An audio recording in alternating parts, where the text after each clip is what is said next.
Mes premiers pas dans le domaine de la télévision, je les ai faits à ADR tout de suite après être sortie des bancs d'école. J'ai choisi d'exercer le métier de journaliste parce que je suis une personne qui est très curieuse. J'aime poser des questions et j'aime ça en savoir toujours un peu plus que les autres. Depuis l'automne 2012, j'ai le plaisir d'animer l'émission Devoir de citoyen et je me trouve extrêmement chanceuse de pouvoir partir en tournage avec l'équipe pour aller rencontrer les gens sur le terrain.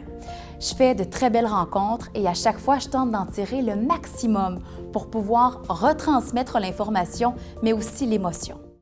La semaine prochaine à Devoir de citoyen, l'organisme MAD Canada et ses nombreux efforts pour en finir avec les accidents causés par l'alcool au volant.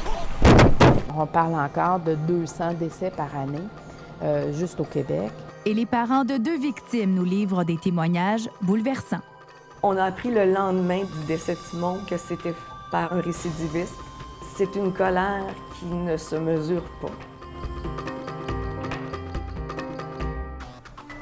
Mesdames et messieurs, bonjour. Mon nom est Jessica Dumulon. Il me fait grand plaisir de vous retrouver pour cette nouvelle saison de Devoir de citoyen.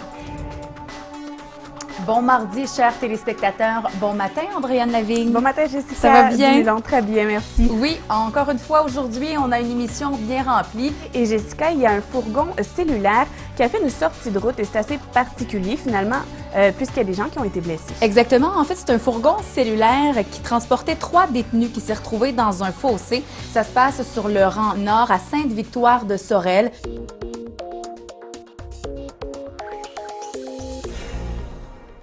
Un homme de 44 ans, Stéphane Bélanger, a été tué par balle lundi soir à Repentigny. Ce sont des gens du secteur qui ont entendu des coups de feu qui ont contacté les policiers.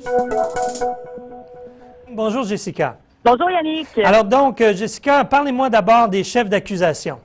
En fait, Yannick, il faut savoir que Luca Rocco Magnotta a comparu par vidéoconférence cet après-midi sous 5 chefs d'accusation.